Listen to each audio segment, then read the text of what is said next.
ഇന്നത്തത് 3 kg wait വരുന്ന rectangle കേക്കാണ്. Event മാനേജ്മെൻറ്റിന് വേണ്ടി ചെയ്തൊരു കേക്കാണിത്. കളർ ബേസ് തീം വരുമ്പം ചെയ്യാൻ പറ്റിയൊരു ഡിസൈനാണ് ഇത്. കൂടുതലും ക്രീമിൽ കളർ ചേർക്കുന്നതിനെക്കാട്ടിയും 2 ഡ്രോപ്പോ 1 ഡ്രോപ്പോ കളർ ഗണാശി ചേർത്ത് സെയിം കളർ ഡിസൈനിൽ തന്നെ നമുക്കിതുപോലെ ചെയ്യാൻ പറ്റും. ഞാൻ ഏറ്റവും കൂടുതൽ ഡിസൈൻ ചെയ്യുന്നതും ഇതുപോലെ തന്നെയാണ്.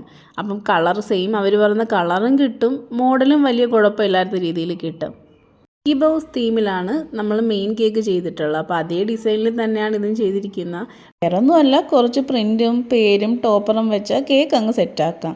പിന്നെ കൂടുതലും നമ്മൾ സ്ക്വയർ കേക്കും റെക്റ്റാങ്കിൾ കേക്കും ചെയ്യുമ്പോൾ ഒരു ശകലം വലിയ ബേസ് എടുത്താൽ ഇത് നന്നായിരിക്കും. ഞാൻ കൂടുതലും കേക്കുകൾ ഇങ്ങനെയുള്ള സ്ക്വയറും റെക്റ്റാങ്കിൾ ഓർഡേഴ്സ് വരുമ്പം ഒരു ശകലം വലിയ ബേസിലാണ് ചെയ്യുന്നത്. അപ്പം നമുക്ക് ഹാൻഡിൽ ചെയ്യാനും എളുപ്പമായിരിക്കും, കസ്റ്റമേഴ്സിന് കൊണ്ടുപോകാനും എളുപ്പമായിരിക്കും, അതുപോലെ ഫിനിഷ് ചെയ്തെടുക്കാനും നീറ്റായിട്ട് കിട്ടുകയും ചെയ്യും.